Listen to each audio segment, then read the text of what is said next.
Pinpoint Weather University, sponsored by Gaston Roofing. Coming up on this edition of Pinpoint Weather University, meteorological winter begins. December 1st marks the start of meteorological winter. We'll talk about what the winter season could look like here in the Carolinas and the warming pattern we've been seeing over the last 50 or so years. Plus, hurricane season has come to an end. Yes, that means that we are no longer in hurricane season. We don't have to worry about any more tropical systems, but we do want to look back at this past hurricane season and talk about the big historical fact from this year. Welcome into another edition of Pinpoint Weather University. I am meteorologist Brandon Lawson here on Queen City News Plus. Welcome into our YouTube viewers, wherever you may be watching. We've got a great episode for you today. December 1st marked the start of meteorological winter. Now, why do we have meteorological seasons? Well, it helps us keep up with climate data.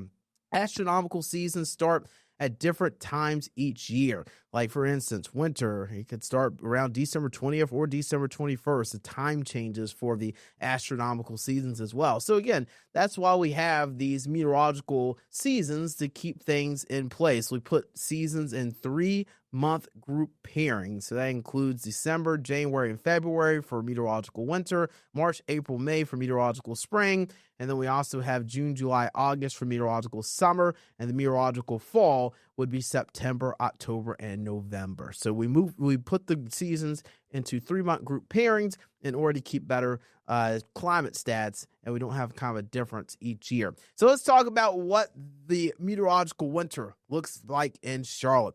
Go ahead and take it at full screen for you. This is a look at the lineup. December 1st, we typically see an average high of 58 degrees, an average low of 37. On January 1st, we cool down even more.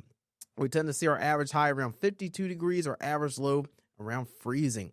Then February 1st, we don't really warm up much. We tend to see our average high around 54 degrees, our average low is around 33. Average snowfall for the meteorological winter season in Charlotte, 3.6 inches of snow. Yeah, that's probably a big shocker, right? But yeah, that's our average. We have seen big snowstorms around the Queen City, and unfortunately, we just have not seen many recently. And I'm not thinking we're going to have an incredible shot at a lot of snow this winter. Looking at the bottom note there, trending warmer and drier for this season. So unfortunately, videos like this might be hard to come by in the Carolinas this year with the snow coming down, the winter wonderland. Now let's talk about why. I want to talk about the La Nina that's going to be in place for this upcoming winter. So La Nina conditions are favored. It's actually kind of a weaker La Nina, so it's not going to be necessarily too strong. But La Nina just means we have cooler than normal temperatures in the eastern Pacific. Now, it's not a good pattern for snow here in the Carolinas, particularly around the Charlotte area and points south and east, because we tend to see warmer and drier conditions. The jet stream doesn't necessarily dip far enough south to give us the cold air, and it also doesn't dip far enough south to give those low pressures a chance to track further off the coast and give us some of that colder air and some of that cooler precipitation. So let's look at this, how all this transpires on a map. So as you get down towards the eastern Pacific, we've got trade winds. Trade winds are just those winds just over the top of the sea surface there. Those trade winds push the cooler water further west. So away from the eastern Atlantic, you get those warmer waters, I should say, that are pushed further west, and that allows cooler water to upwell to the surface there in the eastern Pacific. So that means you have cooler than normal temperatures. Now, you can have a strong La Nina where you have very cooler than normal temperatures in the eastern Pacific. Or you could have what's called a strong strong El Nino, which is the opposite effect. That is when you have weaker trade winds and warmer than normal temperatures in the eastern Pacific. But I've talked about this before on Pinpoint Weather University, so I'll try to keep it a little bit shorter this time. Why does this little bit of change in temperature in the eastern Pacific, miles away from us across the coast, have any impact on our weather here in the Carolinas? You're telling me La Nina is impacting how much snow we see. How does that happen? Well, with these below normal sea surface temperatures in the eastern Pacific, this actually pushes the jet stream further north. And with the jet stream being further north, that's where the cooler air is, further north with the jet stream. So over the southeast and also down towards the deep south and even parts of the Four Corners region, you can tend to get warmer than normal temperatures because the jet stream is further north. We don't get that big dip in colder air down towards the mid-Atlantic, the southeast, and the deep south. Also, the jet stream is the active weather track. So with the jet stream being further north, that's where the areas of low pressure are developing and tracking as well. That's why you have very active weather in the Northwest Pacific. That's why you have very active weather, wet pattern in the Midwest and towards the Great Lakes region, because that's where the jet stream is and that's where the active weather pattern is. And down towards the southeast, we just don't get that big dip in the jet stream in order for lows to track that far south. Now, I want to point something out here. We have had an active pattern to start the month of December. Several lows have been tracking from the Gulf up along the coast and towards the northeast to start December. But we've just seen the wintry mix in the mountains. We've seen the snowstorms up in the northeast. We've seen the crazy snow for the Great Lakes region. Unfortunately, these lows have been too far inland. You're going to hear us talk about inland and offshore tracks as we go through the winter months. You've probably already talked about this. You probably have heard meteorologists in the past say this track is going to be more inland. This track is going to be more offshore. So what does that mean? When you have areas of low pressure that are coming from the Gulf, driving up towards the northeast, and you can tend to have your nor'easters here, what ends up happening is if you have more of an inland, I guess I should say there, track towards the Charlotte area, you tend to get warmer air intruded to the surface. So what ends up happening is when you have an area of low pressure further west and further inland, that tends to lead to more rain. However, when you have areas of low pressure that are offshore, let's say you have an area of low pressure that's riding the coast. We'll hear that often. An area of low pressure is riding the Carolinas coast. That means that you can get a little bit of colder air down to the surface, but we don't necessarily get enough cold air aloft. So what ends up happening is we get this cold air stuck there at the surface, and that ends up leading to kind of a wintry mix. You get freezing rain, ice, sleet, things like that. However, the good track for us here in the Carolinas is an area of low pressure that's well offshore. If we have an area of low pressure that's well off the coast, I won't say too far off the coast because obviously you don't want the moisture to run away from you. But if you have an area of low pressure that's not riding the coast but it's offshore, that can allow more colder air to wrap around that area of low pressure and entrench down into our region here in the Piedmont and Sandhills and give us a better opportunity for snow. Now, can you have areas of low pressure that track further inland and give us a little bit of wintry weather? Sure. You just have to have cold air that's really locked in place, and high pressure to our north that tends to set up with these scenarios has to be extremely strong to bring in enough cold air for it. But it's very unlikely to see a very inland low lead to a lot of wintry precipitation. But it can happen. We like to see them more offshore in order to lead to more of that precipitation. Now, it has been a little bit since we've seen a decent snow here in the Carolinas. This was the measurable snowfall drought that we ended earlier this year in January. We went from January 30th, 2022 to January 1st, or January 9th, I should say, 2025. So we went 1,076 days without snowfall. Man, that just, that doesn't even roll off the tongue right? So we saw nearly 3 years of non-measurable snow. And when I say measurable snow, I mean snow that's 1/10 of an inch or higher. Whenever you have we measure snow by the 1/10 of an inch. If you have 1/10 of an inch of snow or higher, that's considered measurable snow. You might also hear what's called a trace of snow. A trace of snow is just when it snows, but it doesn't stick to the ground, much like we saw earlier this season in November, where we saw traces of snow in the Charlotte area, meaning it was snowing, it just wasn't sticking, and it wasn't measurable. So that's what we saw earlier this year in Charlotte, a trace of snow. So that wouldn't even have been a measurable snow there. But again, we saw that snow drought of 1,076 days. It came to an end earlier this year on January 9th. We also saw a snow drought in 1991. 1991 to 1993, we went without measurable snow. Only 778 days then. And if you look at this chart here, I mean, there's not a single other snow drought that comes close, that even comes close to this. So this is obviously a big difference when it comes down to the historical factor of this snow drought that we just ended earlier this year. Now, there's another crazy stat this winter, and it's another kind of snowfall drought that we're in. We've got another big snowfall drought that we technically still have. I ain't going to say it's a snowfall drought in total because we did see a little bit of measurable snow last year, but there's a bigger number I want to throw at you and a bigger streak of days that I also want to break when it comes down to myself being a snow lover. And if you're a snow lover as well, this is a streak you're going to want to break. But we're going to go to break before showing that. Coming up in just a bit, we'll show you that historical fact that I'm hiding from you for now. We'll also talk about the warmer winters across the U.S. and why they make such a big problem for us long term. And it's not just the warmer winter I'm talking about. It's also some of the concerns with bugs staying in for our winter season as well. We'll detail that for you coming up in just a bit here on Pinpoint Weather University. That's what you're watching here on Queen City News Plus. We'll be right back. And welcome back into Pinpoint Weather University. I am meteorologist Brandon Lawson here on Queen City News Plus. Do want to get you a look at some video of what we're missing.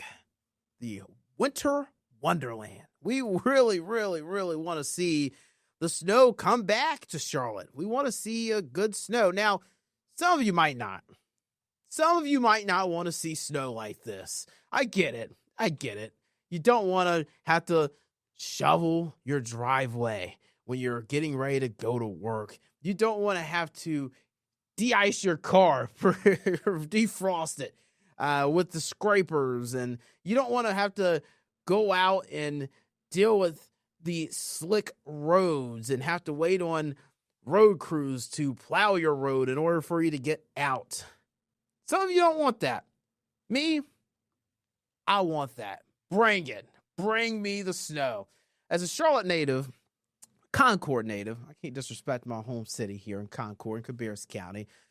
I remember when I'd get snow as a kid, and we had some good snows in the 2000s here in the Charlotte area. And man, I loved it.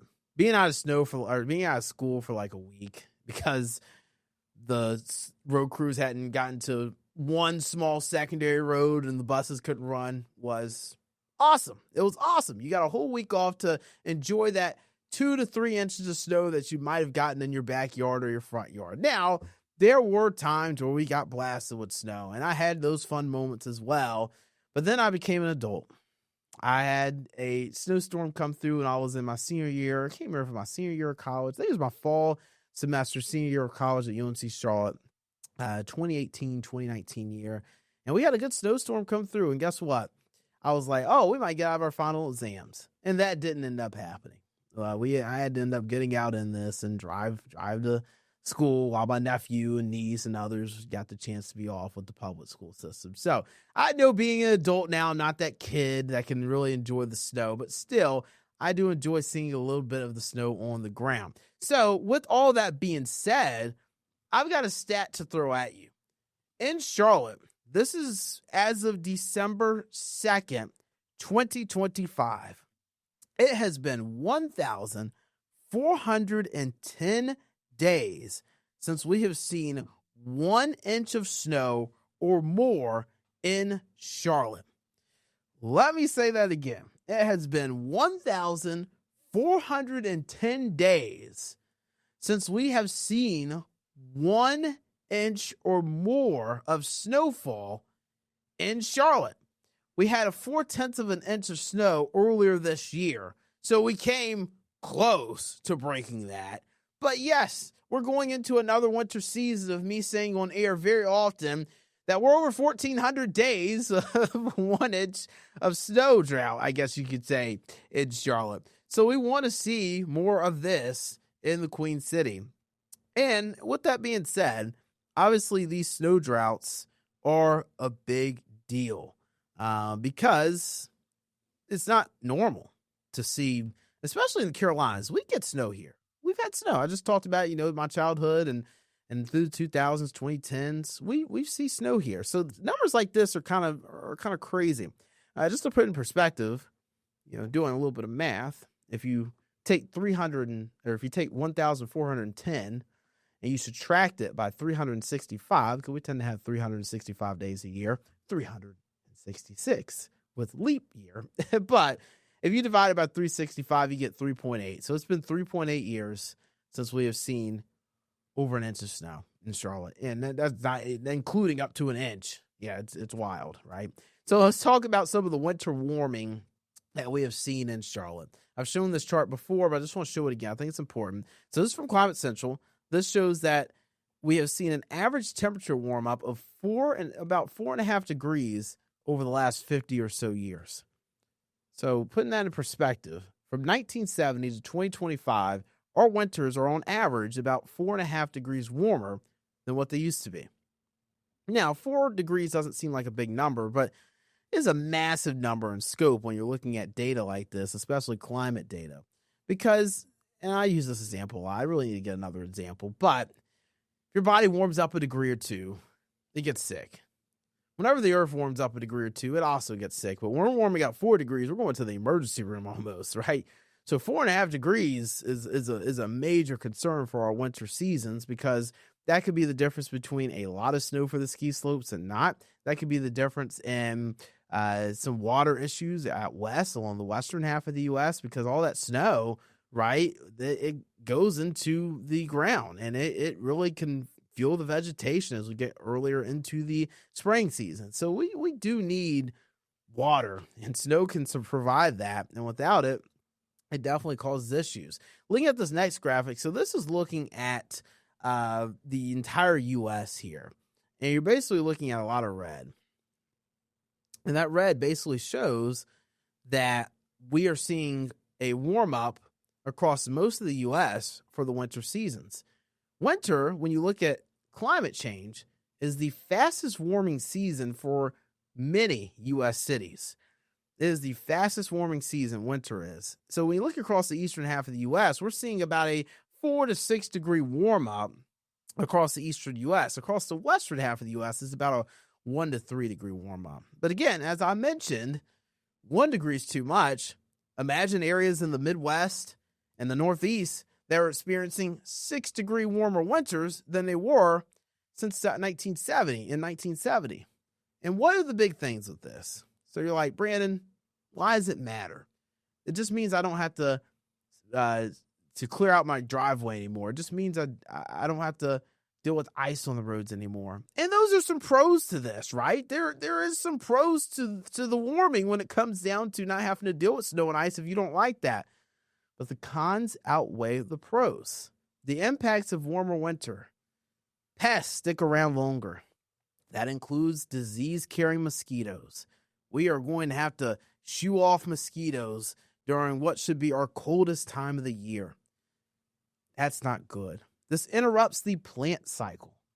The plant cycle being interrupted is a big deal because you can have early blossoms in the winter, and then you get this late winter season cool down, and then boom, it kills off those early blossoms, and it's not good for the nutrients in the soil and things like that. So, that's not good. You need plants to die. I know it sounds kind of harsh, but plants dying, it adds nutrients to the soil, and it can help provide what could be another healthy season as we get into spring. It's a good cycle for the plants and the vegetation.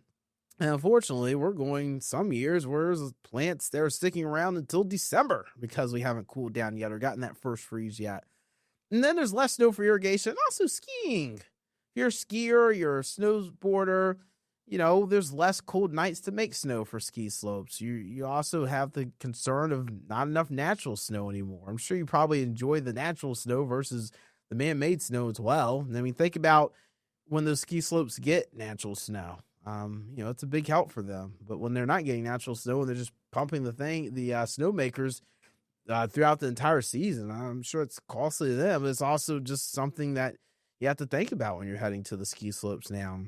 And then obviously another thing too, the Winter Olympics, all the locations of the Winter Olympics are warming at an alarming rate.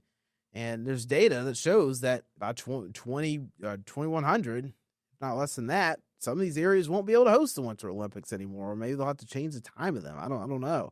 That's a story I'm going to be diving more into here this winter season as we get closer to the Winter Olympics here in the U.S. this year. So we'll be discussing that more further. But again, those are just some of the things to remember when it comes down to warmer winters. Although there's some good things about it, there's also a lot of bad things about it as well. And really, those good things, they're not even worth it. Yeah, you got to plow the road. It's just work, and you got to clear your driveway. Happens. It's life. Go to the Northeast. It happens every year. So we could use some snow here. And I want to point out, I know there's a lot of people are like, oh yeah, it still gets cold. And it does. The winter season still gets cold. And in a warmer world, freezing nights are going to happen, but there's fewer of them. Cold streaks are going to happen, but the cold streaks are shorter. Extremely cold days happen, but not as cold. Those are the key points to remember from this. Coming up after the break, we got to chat about hurricane season. It was a pretty active one for central and eastern North Carolina, especially the coast. But for the most part, the U.S. was spared from hurricane season. We'll detail the end of hurricane season and the statistics that this hurricane season brings and even the historical facts of it coming up here on the other side of the break on Pinpoint Weather University.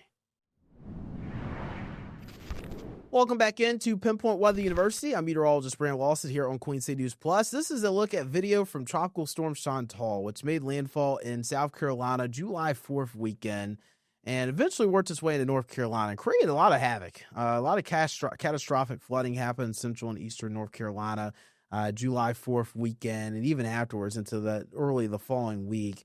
And there were a lot of water rescues, unfortunately fatalities from this. I believe about 4 fatalities from Tropical Storm Chantal. So, again, it only takes one storm to cause a historic, I don't want to say historic season, let me rephrase that. It only takes one storm to create an active season. That's the right word for it. But still, we had Tropical Storm Chantal make landfall. But that was it. That was the only tropical system that made landfall in the U.S. this year, meaning we had no hurricane landfalls. First time we've seen that since 2015. It's been that long. So let's show you some of the data from this hurricane season. 2025 hurricane season is a wrap. We had 13 named storms. We averaged about 14 of them. We had 5 hurricanes. We averaged 7. 4 of those hurricanes were major hurricanes, meaning category 3 or stronger. I want to mention something. Although we only had 5 hurricanes this year, which is a little below average, out of all the hurricanes that formed, only one of those hurricanes did not become a major hurricane in category 3 or higher. So something we've been seeing with hurricane seasons recently is that these hurricanes will form and they get massive very often. So that's something we have been seeing lately when it comes down to hurricane seasons. These storms are getting stronger, they're getting massive, and they're causing a lot of issues, especially when they make landfall. Now, my main takeaways from this hurricane season, the first one I've already mentioned, we had no United States hurricane landfalls this season. That's the first time we have seen that since 2015. Now, we did have three category 5 storms. That's the second most in the season. That's actually behind 2005, which had the historic Hurricane Katrina, causing a lot of issues in Louisiana. So, yeah, that's the last time we saw at least 4 category 5 storms. We saw 3 category 5 storms this season, was the second most. And Melissa tied history with its landfall. It is now tied for the strongest Atlantic hurricane landfall. Melissa was just a powerhouse. I could not believe how powerful that storm got. We're talking top 5 on sustained wind speed. We're talking strongest pressure. And I believe it is now ranked at the top of strongest wind gusts to ever be registered by an Atlantic hurricane. So Melissa was just a very heartbreaking storm. Something you don't want to see. And unfortunately, an area that does not have a lot of well-structured buildings and structures saw it in Jamaica. And it really is going to take them years to recover from that.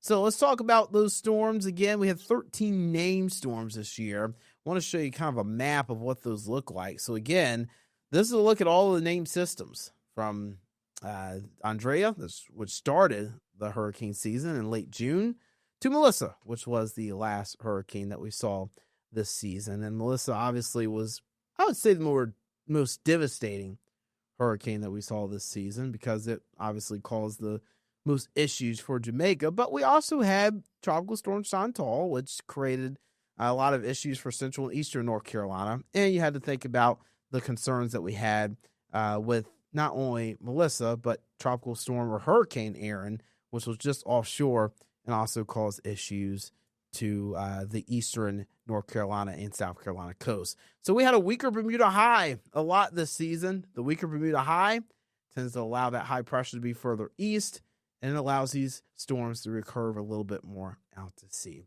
But something about hurricane season, our waters are getting warmer, and that could mean more strong tropical systems each season. But we just only need one to make landfall, but luckily we dodged most of them this season.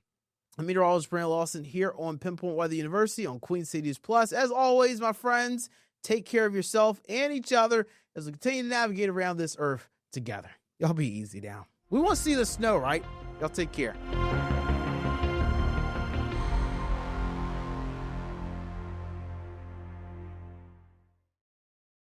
Queen City News Plus. Just search Queen City News on your smart TV's app store.